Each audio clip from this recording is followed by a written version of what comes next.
How's everyone doing today? We have another fun beginner project for Cinema 4D, so let's go ahead and talk about what it is.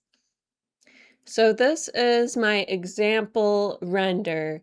Now, this was inspired by my thrifting adventures. I love thrifting and finding something good. So let me show you what I'm talking about here.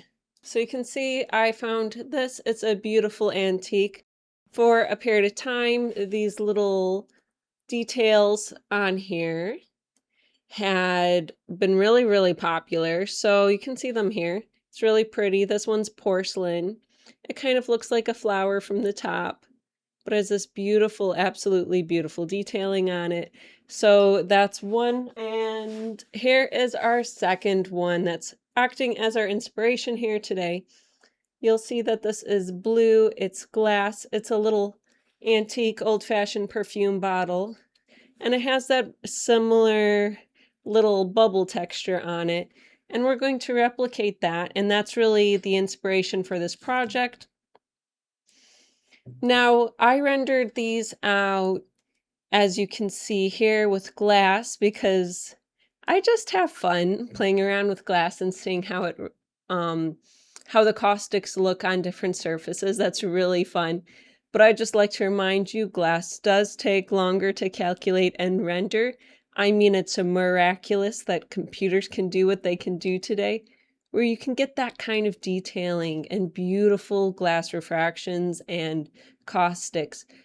But if that's taking too long to render on your computer, no worries, because this is equally beautiful. If the glass texture that's see-through is too hard to render out very quickly, you can always do something like this, and it's much quicker to render. They're both beautiful. This is my current scene where I have these all set up. And when I hit the start IPR, you can begin to see it render again. But we're going to create all of these ourselves. So I'm feeling super pumped about that. So let's start a new project here. So if you are a fresh new beginner, which I hope you are because we need more people learning Cinema 4D, you can find your primitive spheres over here. And you can find a primitive cylinder, just your basic shapes to start 3D modeling off of. And I'm going to use a cylinder here today. So here's our cylinder. If you would like to see your edges, go up to your display and change to garage shading lines. The hotkey for that is NB. And you'll see as soon as I do that, we can now see our edges in the viewport. So this is our base shape that we're going to be working off of here today. And another thing to keep in mind is that if you click on your cylinder, you'll be able to see the attributes and settings for it in here. Within your Object tab, you can adjust things like your radius. Let's make our radius a little bit smaller. I'm going to type in 2.5 inches and it'll convert that to centimeters for those of you working in centimeters. We could even do, yeah, I think that's good for radius, 2.5 inches. And then for height, we can do something between 5 to 10 inches. We're creating a vase here. And you'll notice that Cinema 4D is able to convert whatever we type in here, which is really nice because you can see 10 inches converts to 25.4 centimeters. So for those of you using the metric system, you know. And then you can choose your number of height segments. And by the way, you can zoom in and zoom out, have your camera push in and push out by using the middle mouse scroll button. You can move holding Alt and clicking the middle mouse button. You can pan around. If you hold Alt and click the left button, you can pivot around. So those are your move controls. And if you don't have a 3-button mouse, you can also use the number keys. So 1, you'll see if you hit 1, you can pan around. 2, click and drag is zoom in, zoom out. 3 is pivoting around an object. And for those of you who are working on maps, the Alt key is just the Option key, so you can do that. And now let's go ahead and add some more segments to our cylinder. You can see we still have it selected in here, and we're still in that Object tab. So let's increase our height segments a little bit. I want to increase the rotation segments. 20 is pretty good, so we have 10 height, 20 rotation. You can do as many as you'd like. And right now we're in something called model mode, and that means that if I want to move this or edit it, we're going to be editing the whole model. You can also select polygons, edges, and points for 3D modeling. And with model mode, I'm going to click E, and that'll allow me to activate the move tool here. And then I can move this on up. So that's the start of our vase. And you'll notice that we have all these settings with our primitive object. This is procedural modeling. If we want to switch this over to a more traditional form of modeling, we can make this editable by hitting this button here. And that'll allow us to work with the polygons, edges, and points manually. So I'll go ahead and do that. The hotkey for it is also C. And now I'm going to make a duplicate of this, just so that if we want to go back to our original mesh, we can. So I'll hit Control C, that's Command C for Mac, and then Control V or Command V for Mac.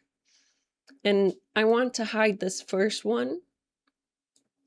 So I'll click on these little dots here twice, and you can see it becomes invisible in the viewport.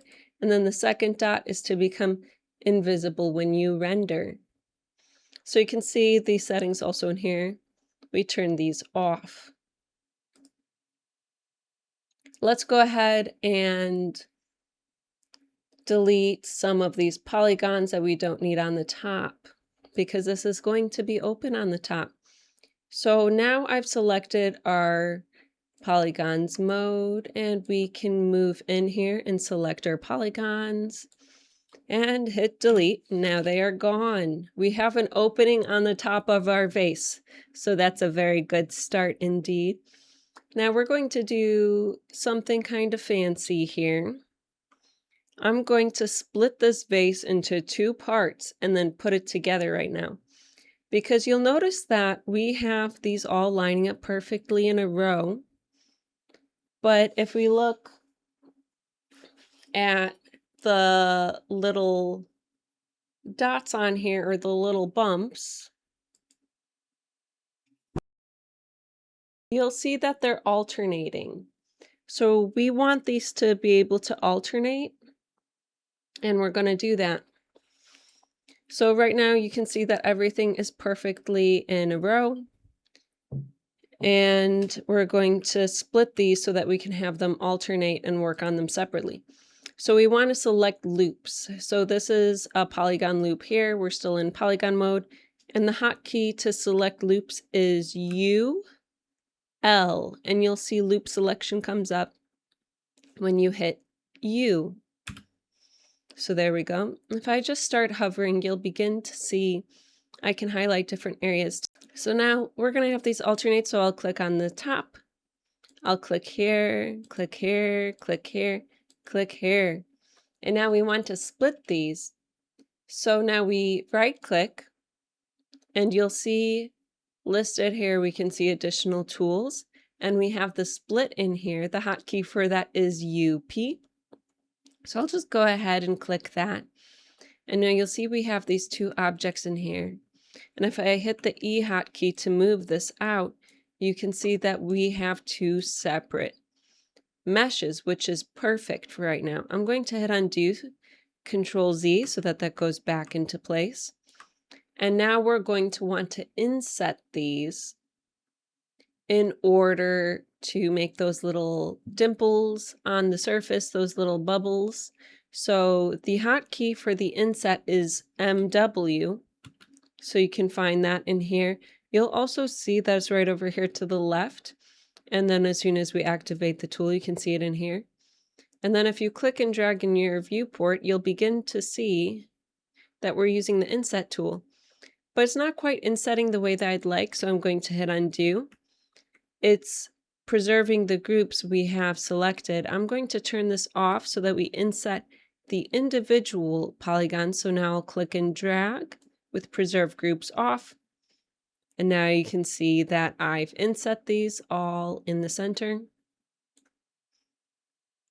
And then I can extrude these using the hotkey MT.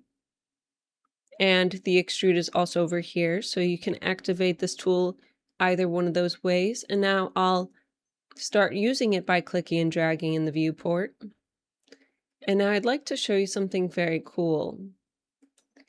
So right now this is pretty low poly. These are low poly bubbles, but if we were to subdivide the surface, divide it into portions and smooth it out, they'd look like perfectly round little bubbles. So we can do that with the subdivide tool. And you'll see that right over here, subdivision surface. So I'll just click and add that into our scene. And then if we take this and drag and drop it within the subdivision surface, you'll see that these become more like bubble shapes.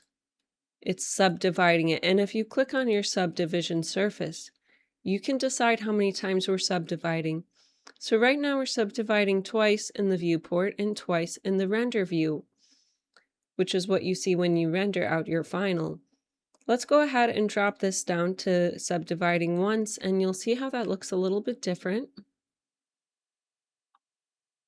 But I think this is all that we really need for right now, and we can always bump that up again later if need be.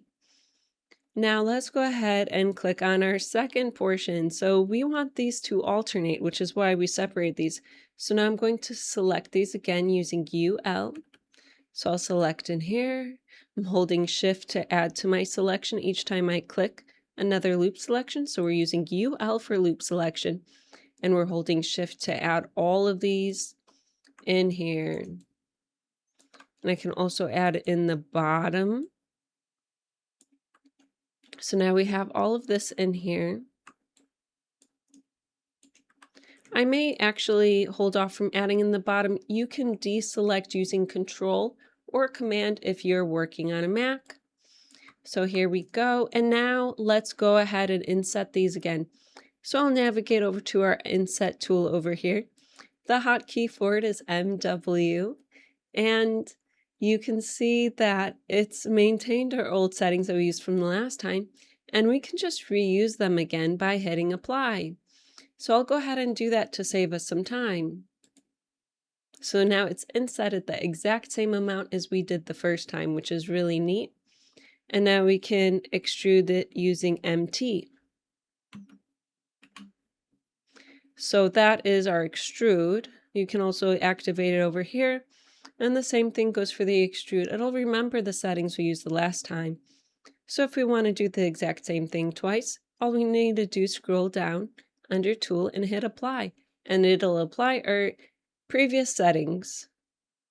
So now we've done that. And now, as you can probably guess, we're going to want a subdivision surface. So that's this button up here. We'll drag and drop our cylinder in here. And I'm going to once again click on our subdivision surface and change our subdivision to 1. So now these are still going in a row, but we can change that. And there's one other thing that I'd like to mention to you is that you can turn on and off these subdivision surfaces, and you'll notice that our last selection is still available. Now, something that I like to do is save selection so that if I ever want to go back and just select these particular polygons while 3D modeling, I can. So if I go into the select menu and hit store selection, you'll see we get this little tag over here that looks like a triangle. And this will save your selection. And all you have to do is double click on it.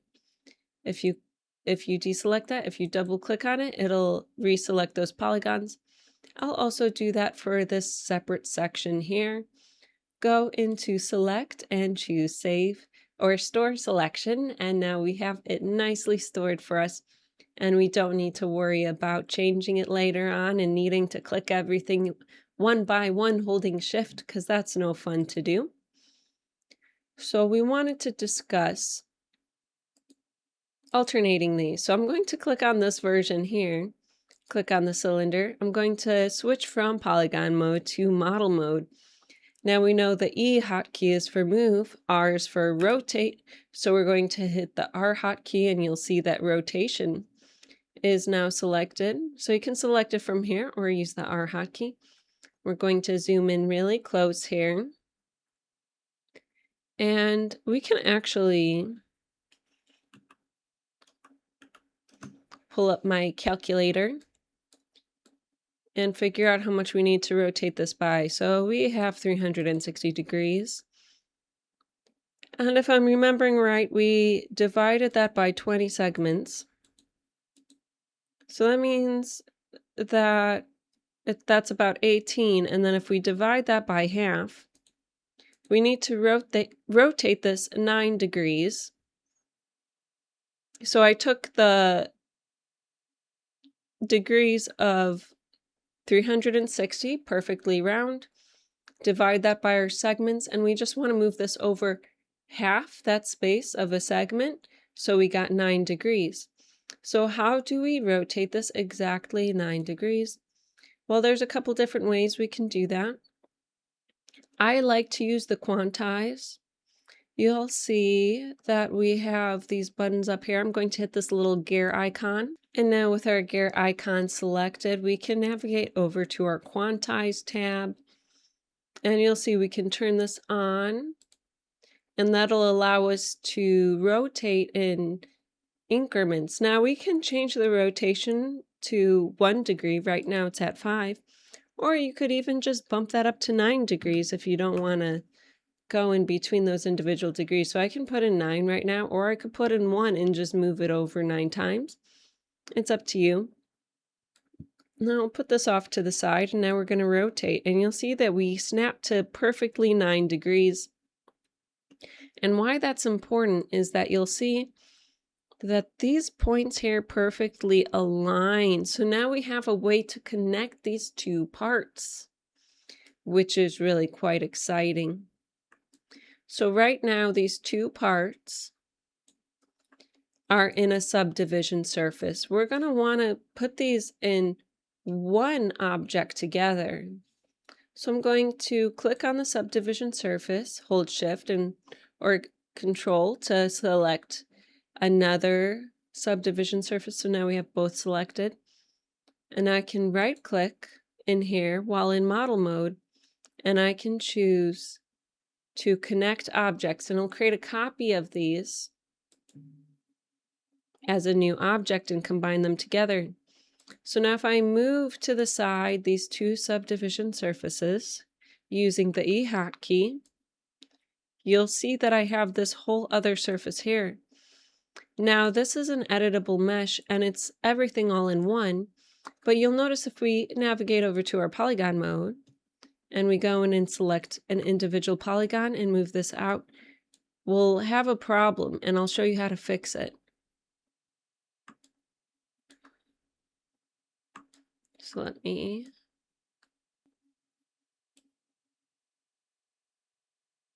you know what? I'm going to turn off quantize because I don't think it's helping me anymore. You can turn this on and off. You can see that the move is 5 centimeters, which is a lot. So I'm going to just turn this off in here now that we're done rotating. I'll move this out. You can see that this is not really attached to the other part, even though they're all showing up in here. And another way you can see this is if you go into your, actually go into here again. This is probably the easiest way to see right next to your, right into this gear again. You'll see that there's this tool called mesh checking. And if you turn this on and you just turn on the ability to see boundary edges. That'll show you the edges that are not connected and highlight them green. So you can see that all of these edges are not connected. So there's a way for us to fix that because we want this to all be connected as one mesh. So there's this tool called Optimize, and you can actually find it in here.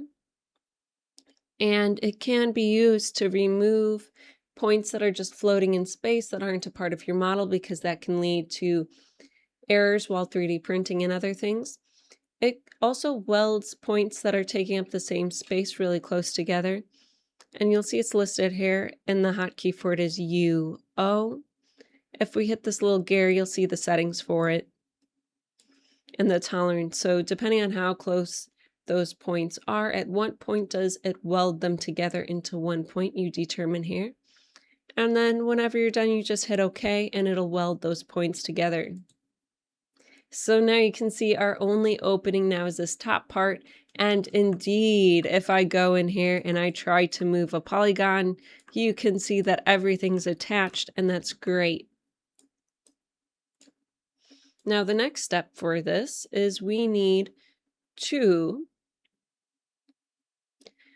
go ahead, and I like to subdivide this one more time just so that we have different levels, and I'll just subdivide this by 1 so we have the subdivision surface activated. Under the object tab, I will reduce the subdivision to 1, and you can see that's how it looks. Now let's say I want to start distorting this into a more beautiful shape. Well, we have these things called deformers here, and like their name, they deform things. And I would like to use the taper deformer, so I'm going to drop that in here. And I'm going to drop that under our subdivision, our old mesh here. I'm going to rename this mesh Vase. And we have the taper in here.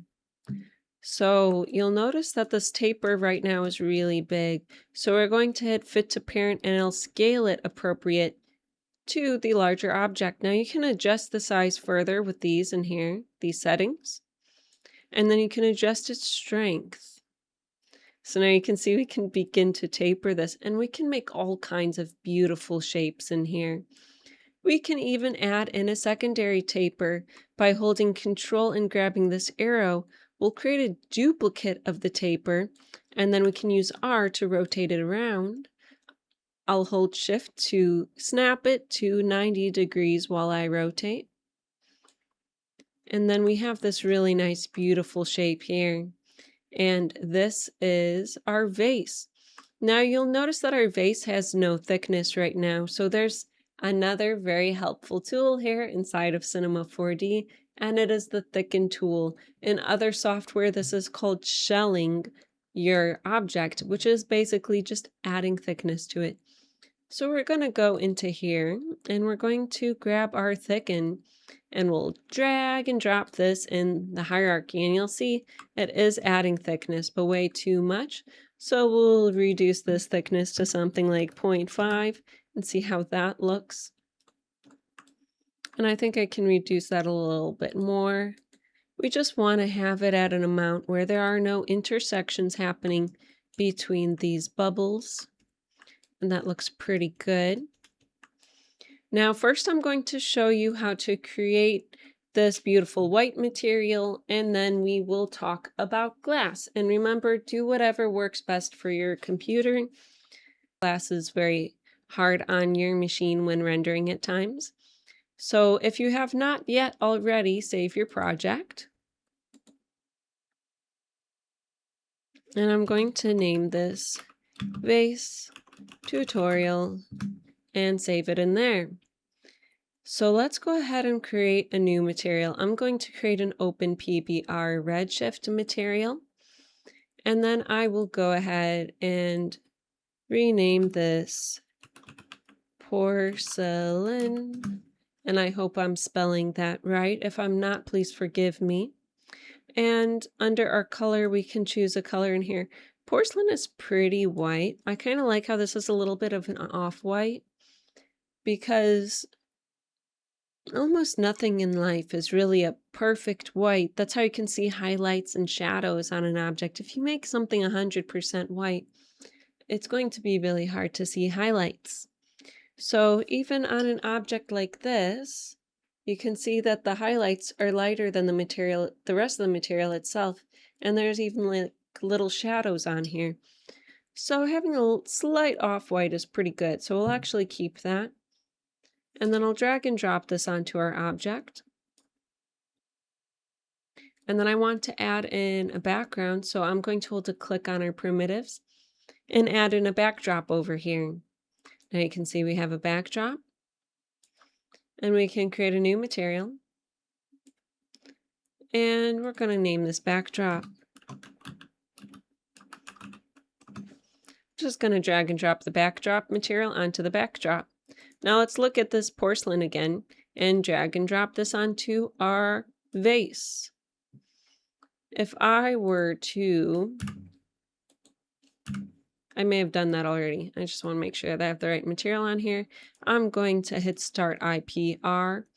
You'll see that when you add materials in here, they actually add over here. So now you can see that this is rendering and we have our material tag here. So that's in a simplistic way how to create this porcelain material.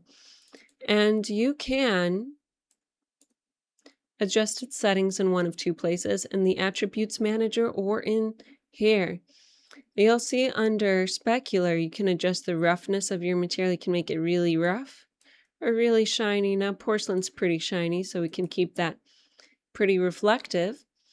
Now, if you'd like to add some lighting in here, you can add in a default redshift area light right down here. So I'll go ahead and click. And now you'll see we have this giant big redshift area light. I'm going to scale it in using the T hotkey.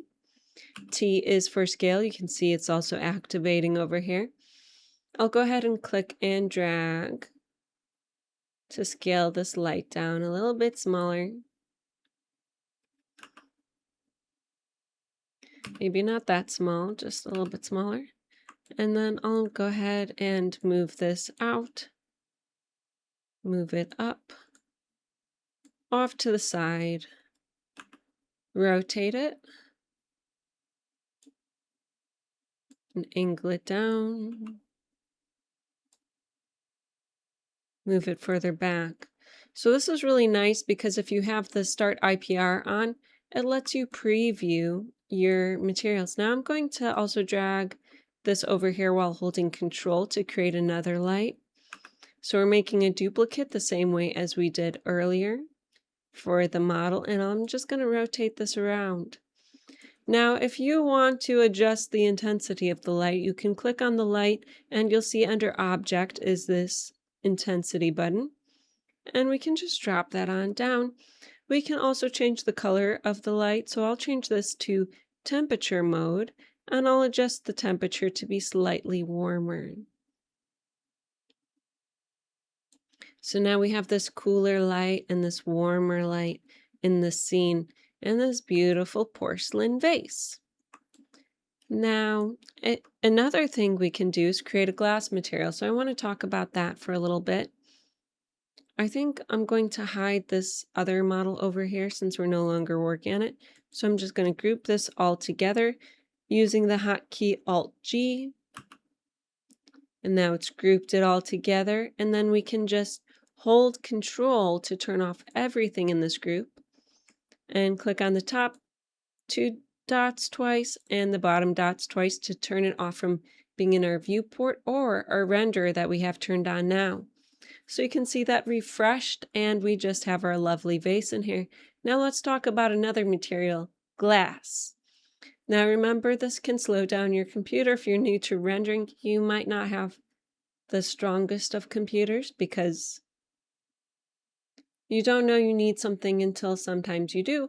But for those of you that want to be adventurous and try glass and think your computer's graphics card can handle it, we're going to create an open PBR material in here. And I'm going to rename it glass. Now this is a very simple intro to materials. I'm going to click on the glass in here and you'll see it in our attributes manager. I'm going to drag and drop this on our material tag so that as we update this, you'll see it update in our viewport. I'm going to hit save again because it never hurts to be careful, and I'll scroll on down here to our transmission, and we're going to increase the weight of this to 1 to make it fully transparent.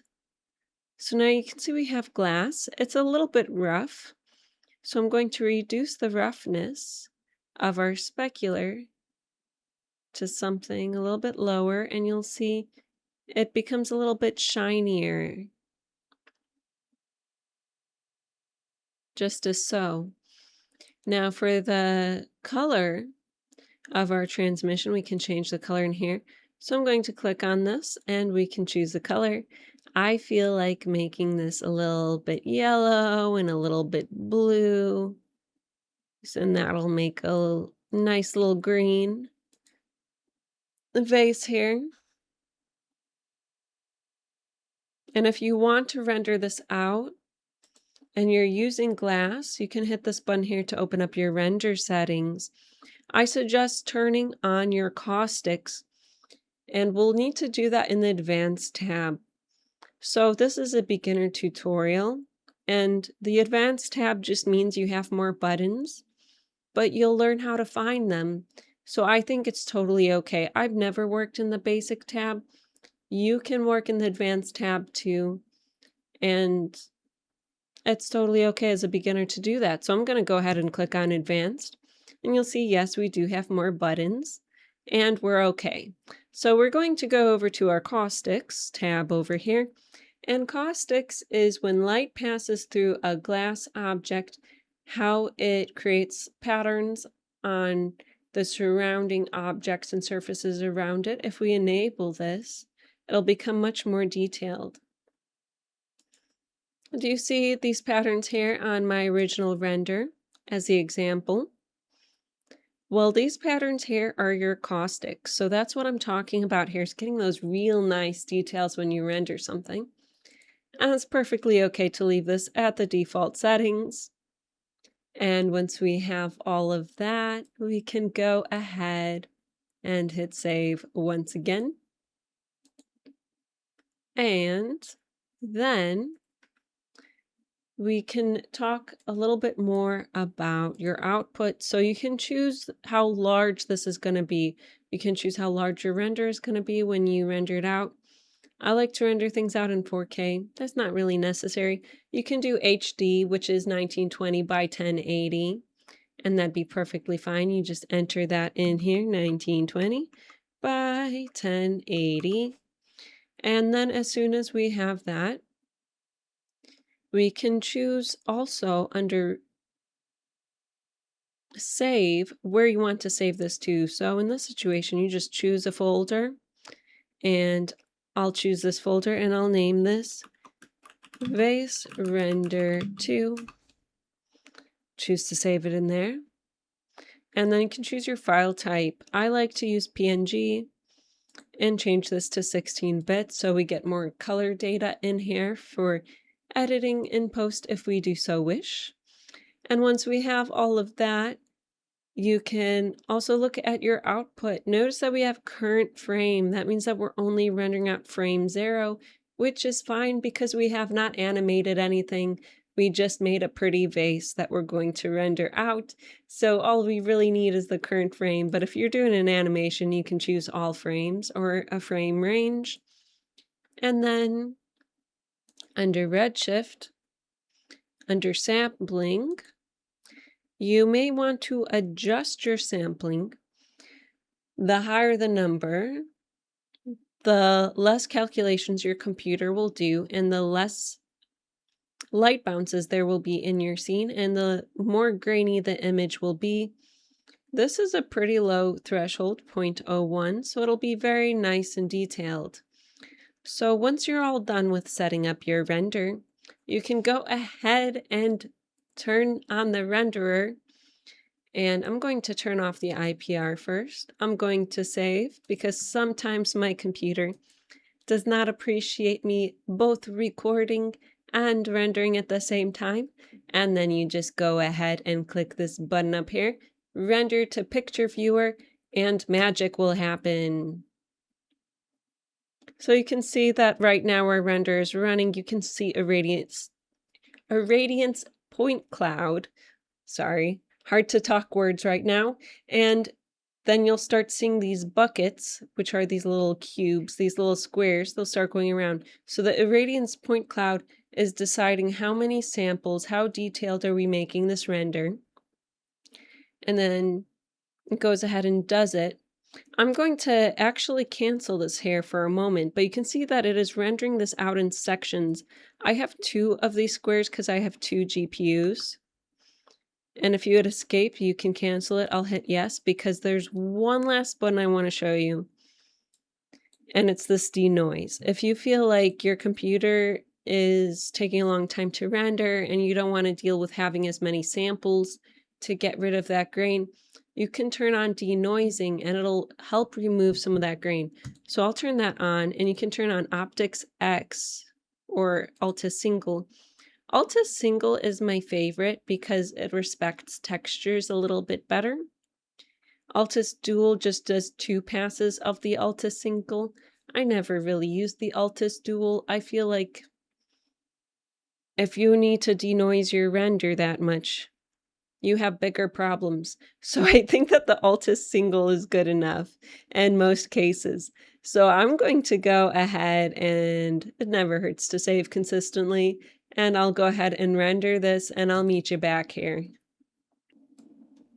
So I think that there's a great learning opportunity here because you can see that I have these 2 different versions that I've rendered out, and we're going to talk about them and a little bit of rendering caustics. So this first one, you can see that we have a little bit of this weird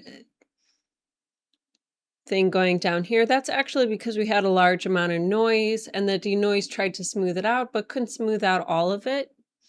And then I did the second version here. What I had changed is I changed the size of the lights. So sometimes if you want to be able to render out a glass object with caustics, but you also want to reduce these from showing up, irregularities we can call them, then something you can do that doesn't increase your render time is increase the size of the lights and decrease the intensity, and it has an easier time doing those calculations, your computer, without needing to increase the amount of calculations using brute force or increase the photons you're using, because there's 2 different kinds of ways you can render caustics. So you'll see in our render settings, under caustics, you can choose to render with brute force and you can choose photons. So these are 2 different ways of calculating the light bounces. I won't get too much into all that nerdiness today, but you can either increase the brute force calculations or the photon calculations here, the number of photons, and those can increase render time. So for right now, I'm going to show you a way to render this out, as I said, by just adjusting your lighting that doesn't require longer render times and will get you something that looks pretty clean much quicker. Like you can see the render time between these 2 different versions is actually the second one went quicker with the larger lights. So you actually do end up saving some time and it ends up looking cleaner. Okay, so let's go ahead and do that.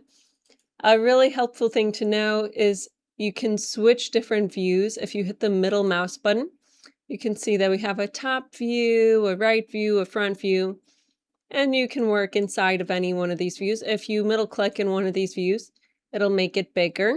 And then I can still move around and pan the same way as before using Alt and the middle mouse button or the number keys. Now for this situation, we discussed moving around these lights. So I can go into model mode, click on the light I would like to adjust, and we can actually scale this up using the T hotkey. And I'm actually going to have you take a look in here while I do that. So I'm going to start the IPR. And I want you to see the effect this has when I do scale up this light. So hit the T hotkey and we're clicking and dragging to scale it up. Oh my goodness, it is so bright. So we're going to do a few things. We're going to move this back a little bit. And then if we click on the light, we can reduce the intensity to something a little bit smaller. Maybe something like 21 is good, or even 15. And then we'll take a look at our secondary light. And I'm just going to scale this one up using the T hotkey once again. Click and drag in the viewport. And this is called your viewport, by the way. And then I'm just going to pull this guy back here. And I think I actually want to angle this a little bit more towards the backdrop so that it's lighting the backdrop more than even the bottle itself. And I think that'll be really beautiful.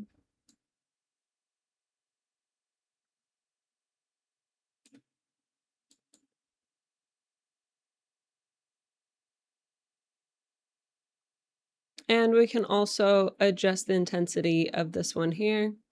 I may make this light a little bit bigger. This light here, just make it a little tiny bit bigger. So that looks nice to me. And now we're going to try rendering this out again and see if we get the effect we'd like. So I'm going to turn off the IPR. And I'm just going to move this forward one frame because it names these based on the frame. So I'll just move it forward a little bit so that it makes a new render, and I'll hit render to picture viewer, and here we go. So now you can see that that came out much nicer, and of course you can play around with the lighting a little bit more. I actually like this other version that I did that's a little bit brighter. I think that I must have made the lights a little bit bigger, increased the intensity a little bit more. I also didn't have this secondary light facing towards the backdrop, which may have made a nice little bit of contrast. But my goal here was just to discuss the caustics and to give you some ways to think through how to problem solve while you're rendering out your own project. And I think this is such a fun beginner-friendly project. If you have any questions at all, please drop them in the comments. If you would like to check out other learning resources, I have them on ambient3danimations.com. And if you do finish up your project, I'd love to see it, and you can share it in our Discord server, which you'll also find the link to on my website. So I hope to see you here again next time on Ambient 3D Animations.